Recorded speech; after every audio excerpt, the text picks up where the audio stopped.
We'll be moving straight to the second debate featuring KNUST speaking for the motion, Ghana should abandon GDP as a measure of economic growth. Ghana Institute of Journalism will be speaking in opposition. Please take your seat. Sorry, okay, so there's a little correction here. Ghana Institute of Journalism is speaking for the motion and KNUST is speaking against the motion. Let's welcome them.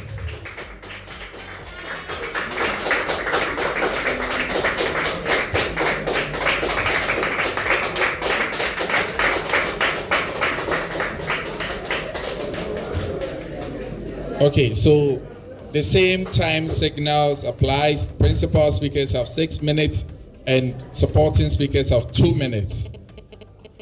Without wasting much time, let's hear from the principal speaker to open the debate. The chairperson, panel of judges, accurate timekeeper, fellow scholars, ladies and gentlemen, my name is Moses Desire Kouyo, and I rise to speak in favor of the motion that Ghana should abandon GDP as an indicator of economic growth. The chairperson, before I begin, permit me to define some keywords for the benefit of the audience. GDP, according to the IMF, is defined as the monetary value of total goods and services, that is, those that are bought by the final year purchased in the country. It counts all the outputs generated within the country. Economic growth refers to the increase in the production of goods and services during a specific time frame. There has been an age-old debate as to whether GDP is a powerful measure of economic growth, and it's time to set this record straight, and that's why we are here. Firstly, the reason why we believe that GDP is not a good measure of economic growth is that it fails to address the issue of average income. It reflects only what people are making without reflecting how much they actually make and how it's impacting their lives. And so with the GDP, there is economic inequality when it comes to income. And this defeats the whole philosophy of free markets and economic liberalization, which says that it should be possible for everybody within the country to be able to have a sustainable source of income that will impact their lives positively. But when we are measuring GDP, we only measure the average. And so if there are people in the minority that are making a lot, when you measure GDP, that tells you a very gloomy picture. So in your mind, when you look at GDP, you would say that, okay, this percentage of people are what? Creating a lot of income for them. But it won't tell you the real picture of how that income is impacting their own lives. That is the first thing. And this defeats the perception of economic liberty and economic liberalization and freedom for everybody, because everybody should be able to make income and let that income impact their lives. But GDP doesn't tell this story. Secondly, it fails to account for the cost imposed on human health and the environment of negative externalities arising from production. So when we calculate production and we say that it has contributed to GDP, it fails to add the cost of the production of goods and services and the impact it has on us. And so if a manufacturing company is manufacturing cars, the pollution, the noise pollution, the air pollution, GDP fails to account this and how it affects the quality of life that people have. And so this is why we say it is not a very good indicator of economic growth, because when we talk about economic growth, regardless of the fact that we are talking about numbers, we should look at the quality of lives people live within the country. And GDP does not do this.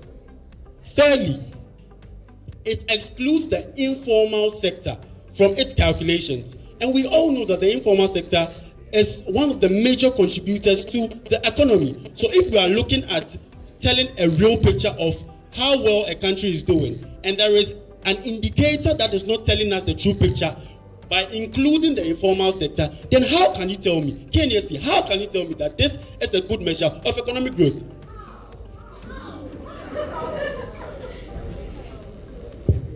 Lastly, it doesn't account for the quality of goods that are being produced. Now we are saying that we are producing goods and services, and that is being factored into our gross domestic product.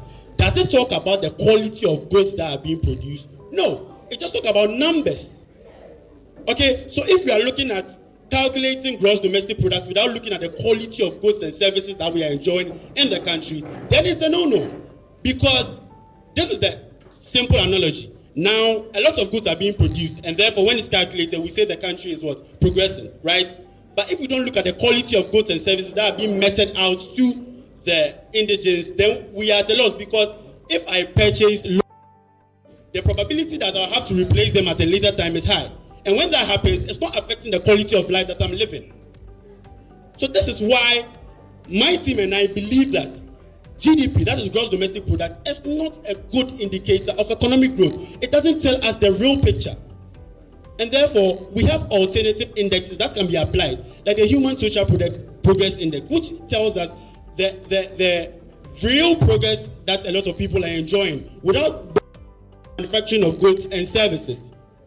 The Chair of the House, I'm fully convinced that with the points that I have posited, it's enough to convince this August House that GDP is not a good measure of economic growth. You are welcome, gentlemen. And so, in our discussion of free markets, we would like to hear from you what you think about the free market philosophy as a purpose or a tool for world creation. Thank you. I think when it comes to free market philosophy, So personally, I believe that it is the mindset of the leaders we have to make sure that they withhold power from the people. Now, economic liberty grants people power. And so when we are able to create an environment where private individuals are able to get into the business space and own their own resources, then it limits the power these central planners have. You get it? And so they won't want to give us the power that we need and deserve. So they try to create an environment that will stifle privatization. And that's what they are doing. So you see that when there is a pertinent issue that needs to be solved, they will build, just as you said, the preamble said, they will build their state companies and do nothing. The track record is there to show that state companies are a bit more less productive than private companies. And so it's important that we understand that they do this because they want to rob us of the power that we have. And that is why the free market philosophy is important, because it grants us economic liberty. I'll ask this question. Do you think small-scale businesses are not thriving because of economic freedom? I can testify that I had a pitch idea at school, and then my lecturer was like, this idea there, you know we are in Ghana. It can't work. Do you think they are really thriving? Yes, and so with regards to economic liberty, one of the first things to create a conducive environment for businesses is simplifying, just as the CEO of Blue Space said, that the business registration process, it needs to be digitized. But that is not the case in Ghana. If you want to register a business in Ghana, the bureaucratic bottlenecks that you have to go through, the processes, it discourages a lot of potential CEOs of SMEs. And once this happens, then that stifles their ability to be able to create the enterprises they want. Another thing that the lack of economic freedom is contributing to the reduction of a lot of SMEs is the fact that government is not really concerned about privatizing the whole economic sector. For them, it is always about state companies should give state solutions. State companies should give state solutions. That is not the way to go if we want to bring private individuals into the economic sector.